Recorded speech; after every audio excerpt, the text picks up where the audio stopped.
খ্রিস্টান গুলো বলে দিয়ে গেছে বাপের কথাই যদি না মেনে আমল করি তাহলে ওই জান্নাত তো হযরত আদম আলাইহিস সালামও দেওয়ার জন্য আল্লাহর কাছে বলবে যে এদেরকে দিও না, কারণ নবীজি স্বয়ং বলবেন। নবীজির পরে যারা এসে দিনকে উল্টো পাল্টা করেছে, ইসলামকে নিয়ে ছিনিমিনি খেলেছে, মান্যতার জন্য আগ্রহী না, প্রাধান্য দেয়নি, এদেরকে বলবেন সুহকান সুহকান, দূরে সরে যাও লিমান গায়রা মিন বাদি, আমার চলে আসার পরে, আমি কবরের জগতে আসার পরে যা খুশি তাই করেছো, বছরে একটা স্লোগান দিয়েছো, তোমার নেতা আমার নেতা বিশ্বনবী মুস্তাফা, তোমার মাথা থেকে পা পর্যন্ত হনুমানের অনুসরণ, তুমি চুল কাটো কোথায় হিরো হিরোইনের মতো চুল কাটো, চুলের ফ্যাশন করো, তুমি গার্জেন হিসেবে তোমার সন্তান হিরোদের অনুসরণ করে চুল কাটে, তুমি দেখো আর কিছু বলো না।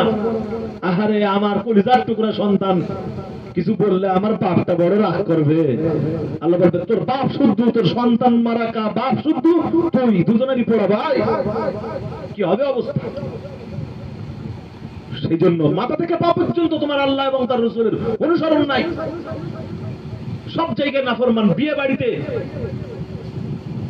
শব্দটা আনতে চাইনি, মুখে এসে গেল, এটাও বিয়ে বাড়ি আলহামদুলিল্লাহ। বিয়ে বাড়িতে সবচেয়ে পর্দার খেলাফ হচ্ছে, মহিলা এবং পুরুষদের আলাদা খাওয়ানোর ব্যবস্থা, আলাদা পর্দার ব্যবস্থা হওয়া উচিত, কিন্তু সমাজের হাওয়ার গতি এমন চলতেছে, আমি যে সেটা পরিবর্তন করব সেই হিম্মতটুকুও আমার নাই। আমি যদি পরিবর্তন করবো, আমার আত্মীয় স্বজন আমারে খারাপ বলবে, তুমি একটা সমাজের সাথে উল্টো পাল্টা নিয়ম চালু করলে, তুমি সেই ওল্ড মডেলের দিকে চলে গেলে কেন বলো দিন? এটা তো আগেকার সিস্টেম। তোমার স্ত্রী, তোমার মেয়ে, তোমার মা ভিন্ন পুরুষের দেখার প্রয়োজনটা কি? কোন প্রয়োজন আছে? আল্লাহ যে সমস্ত পুরুষকে নারীদের জন্য হারাম করেছেন, যে সমস্ত নারীদেরকে পুরুষের জন্য হারাম করেছেন, তাদের দেখার তো কোনো জায়েজ সুন্নতই নাই, কেন তুমি দেখতে গিয়েছো? আর এখন যা কন্ডিশন, দেখতে না চাইলেও বিরিয়ানি একগাল দিয়ে চা, এদিকে আপনি যেদিকে চাইবেন দেখবেন আর একজন বড় ভালো করে লিপস্টিক দিয়া, এরপর চুলটারে এই কায়দায় তুলে আবার একগাল করে খায়, হা হা করে হাসে, আর ওইদিকে চোখ পড়ে আপনার। সমাজ সিস্টেম সর্বনাশ করতেছে। পর্দার ফরজ আজ সমাজে নাই, জামাত কায়েম এই সমাজে, এই ফরজ আমাদের সমাজে নাই। সুতরাং সিদ্ধান্ত নিতে হবে আপনার, আপনাকে অন্তত নিজেকে এতটুকুন তো ভাবতে হবে আপনি বড় অপরাধী।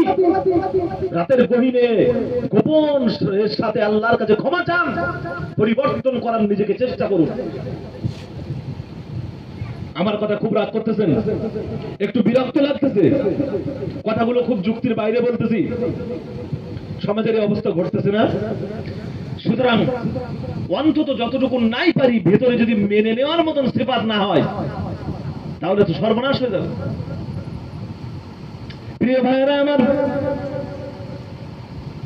এই রব্বুল আলামিন জাহান্নামে যাদেরকে নেবেন, যত বড় বড় গুনাহ রয়েছে, যেমন সুদ, মদ, জুয়া, নামাজ পরিত্যাগ করা, পর্দার বাইরে নিজের জীবন যাপন করা, এগুলি বড় বড় কাজ যেগুলি জাহান্নামের দিকে মানুষকে নিয়ে যাবে। শিরিক করা, এগুলি সব মানুষকে জাহান্নামের দিকে নিয়ে যাবে। প্রিয় ভাইয়েরা আমার, ভালো করে শুনুন, এই মানুষগুলি যারা জাহান্নামের ভিতরে চলে যাবে, এক সময় এমন আসবে, খুব মন দিয়ে শুনুন, এই ওয়াজ আপনি হয়তো জীবনে কোনোদিন শোনেন নাই, কারণ কোরআন থেকে আলোচনা করা বক্তা আজ কমে গেছে, শ্রোতা, শুননেওয়ালা শ্রোতাও কমে গেছে।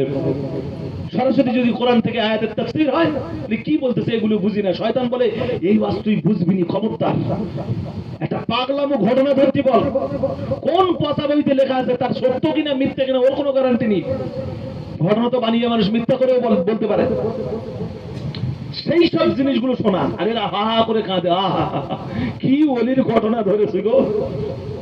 ওলির ঘটনা যখন ধরে যা, ওলির ঘটনার উদ্দেশ্য কি? তুই অন্তত একটা ওলি হ। এই শয়তান ওলিও হবে না, বসে বসে শুধু ওলির ঘটনা শুনবে আর কাঁদবে। আহা কি ভালো মাওলানা আইছিল গো, এমন ওয়াজ করছে, ওলির যে কি দুঃখ জীবনী, কিন্তু কাঁদলাম আর কাঁদলাম। তোর আমল কই? বলে আমাদের সব আল্লাহর ওলিরাই পার করে দেবে। আস্তাগফিরুল্লাহ আল আযীম। নবীজি পার করতে পারবেন না, তিনি বলতেছেন যে আমি তোমাদের কোনো উপকারে আসবো না। কিয়ামতের দিন সুপারিশ যদি কারোর ভাগ্যে থাকে, আল্লাহ যদি আপনার